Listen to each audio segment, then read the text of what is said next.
So, you've been asked to get an interviewee for one of your news stories. It can be one of the most challenging things to find interviewees for your stories in your undergraduate course. And for many students, it's the first time they've ever had to try and interview somebody for a uni or any kind of assignment. So, the first rule to note is most assignments preclude you from interviewing family, friends, classmates, people that you already know well. And the reason for that is that you're not getting real world practice if you're interviewing people that you don't have to break the ice with. So check the assignment requirements before you choose who you're going to interview. Some assignments also preclude you from speaking to people from your own university, and that is partly to avoid having people from the university be unduly pressured by student requests for, if there's hundreds of students in your cohort, then that can mean hundreds of requests per academic. But mostly it's because of the fact that you've already sort of got that background of commonality with people from your own university. So the approach to the interview is easier than it would be in the real world if you had to approach someone, say, from a different university. So who do you find to interview? Well, we always love our students to get expert interviewees. So we're not just looking for the case studies and eyewitnesses, people who have witnessed an event firsthand.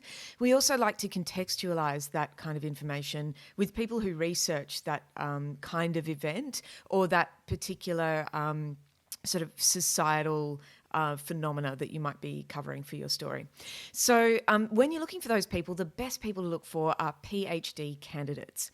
They, like you, are still students, but they are students at a very high level of their study, and they have interesting research-based stuff to say that is generally very newsworthy. So they're a really strong interviewee from your tutor or lecturer's point of view. And from your own point of view, they are a bit easier to talk to than, say, a professor or somebody who's a more highly ranked academic, who might have similar expertise, but whose time pressures might be such that they're not really able to respond to student interview requests, that they're saving their interview time for news outlets like the ABC or SBS. So when you're still a student journalist, you really have something to offer PhD candidates, which is media experience. You're getting experience with interviews, and they're getting experience with what it's like to be on their side of the interview in a low pressure environment, for your assignment or maybe for publication on the student publication. And that's a really great opportunity for them. So PhD candidates are often really receptive to student requests. So how would you find a PhD candidate? Let's have a look. We'll do some quick Googling and I'll run you through a quick way of doing it. So let's say you're looking for somebody who is a criminologist. So the first thing you want to do is phrase your... Oh, here we go. I've prepared this one earlier. Phrase your Google query using these inverted commas. And the reason we do that is so when it's a phrase like this, Google will trawl pages for PhD student or PhD candidate, can be another phrase you could use, rather than just looking for the term PhD and then the term student. So it'll look for the actual phrase where those two words are together if you put them in hooks. So you can see here that I've done PhD student, the subject area, criminology, bird life in Melbourne, whatever the subject is that you're looking for, put that all in inverted commas.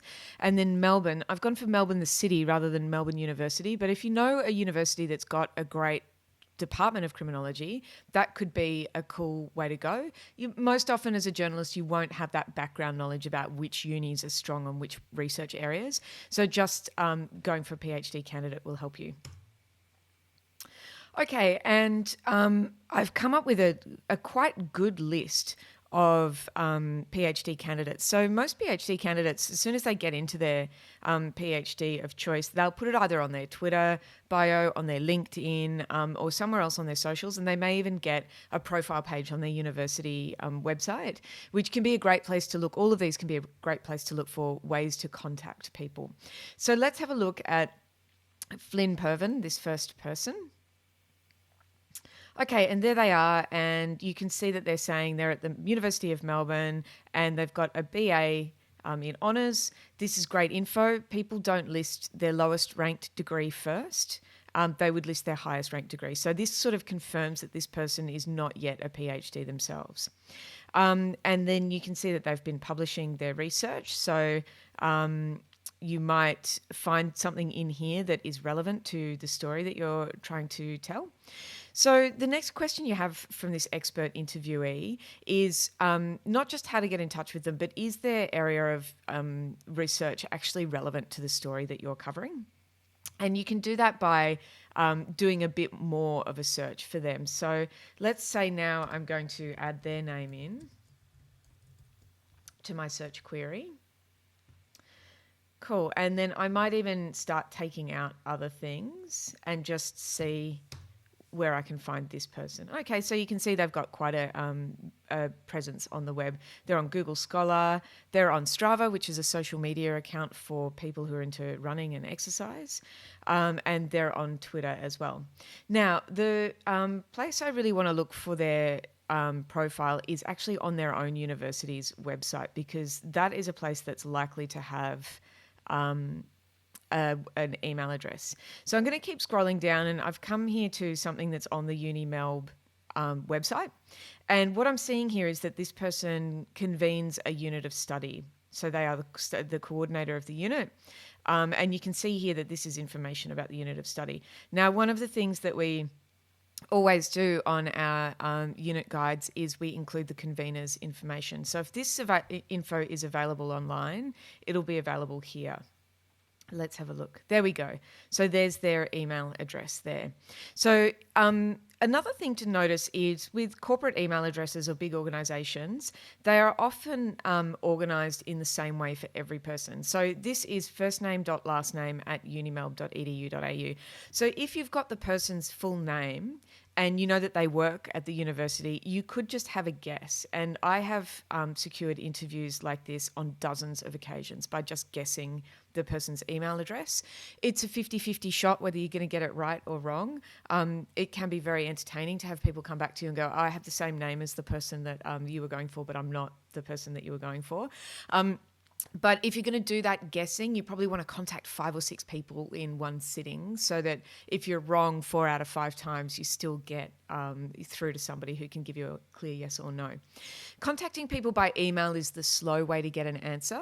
PhD candidates are often pretty good on their emails, but if you're contacting somebody higher profile, like say a councillor from your local city council or the CEO of a local business, they can take a few days to get back to you. So when you're contacting people like that, you want to make multiple contacts in one session. So you would sit down for a couple of hours and do the kind of process that I've just shown you how to do, and find 5 to 10 potential candidates and contact them all at once. Tell them the day or days that you want to do the interview. If you've got a longer window of time, that always helps. And ask them to get back to you by a certain time. Your query should be really short. You shouldn't be asking for more than an hour of their time. If you can make it less than that, if you're proficient with the equipment that you're using to record the interview, that will help. And if you make your query nice and short, like 100 words or less, you're most likely to get a response from them. Last tip is make sure you're addressing them properly in the email. So you would address an email to this person by saying, Dear Flynn. Don't start your emails with hi, comma. That's really too informal. And make sure you spell check your email and check the grammar and syntax so that there's no mistakes in it, as that will really help with your credibility, and they'll be more likely to say yes if they see a well-formed query. That's it from me. Good luck finding your interviewees.